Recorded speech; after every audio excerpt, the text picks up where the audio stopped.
नमस्कार, मैं मनीष और आप देख रहे हैं इंडिया एंड इंडियंस। सितंबर 2025 के शुरुआत के साथ ही कई बड़े वित्तीय और प्रशासनिक बदलाव लागू हो गए हैं जो आपकी जेब और रोजमर्रा की जिंदगी को सीधे प्रभावित करेंगे।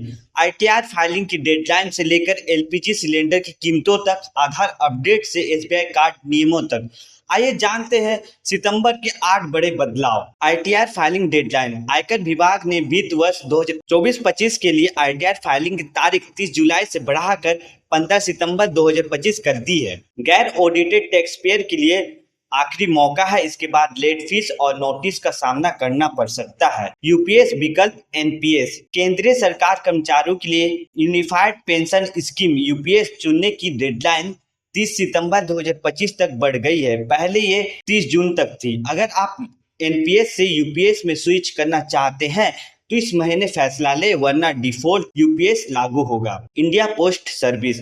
1 सितंबर से रजिस्टर्ड पोस्ट को स्पीड पोस्ट में मर्ज कर दिया गया है। अब देश के भीतर कोई भी पंजीकृत डाक स्पीड पोस्ट के जरिए ही भेजी जाएगी। इससे डिलीवरी तेज और ट्रैकिंग आसान होगी। एसबीआई कार्ड नियम। एसबीआई कार्ड ने रिवॉर्ड पॉइंट्स के नियम बदले हैं।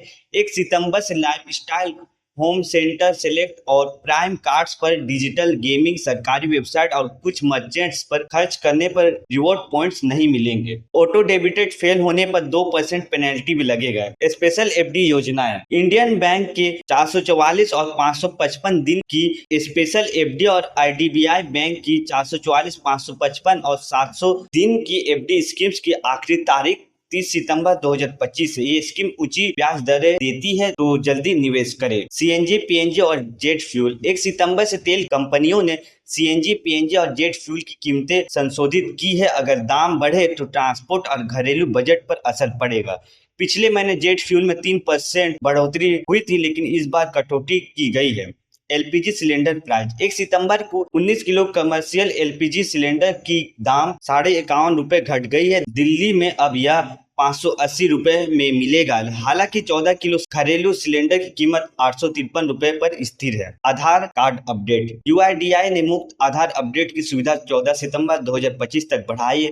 माय आधार पोर्टल पर जाकर पहचान और पते के दस्तावेज मुफ्त अपडेट करें। ऑफलाइन अपडेट के लिए शुल्क देना होगा। इन बदलाव का आपकी जिंदगी पर क्या असर होगा? क्या आपने आईटीआर और आधार अपडेट का काम पूरा कर लिया है? कमेंट सेक्शन में अपनी राय जरूर बताएं। धन्यवाद।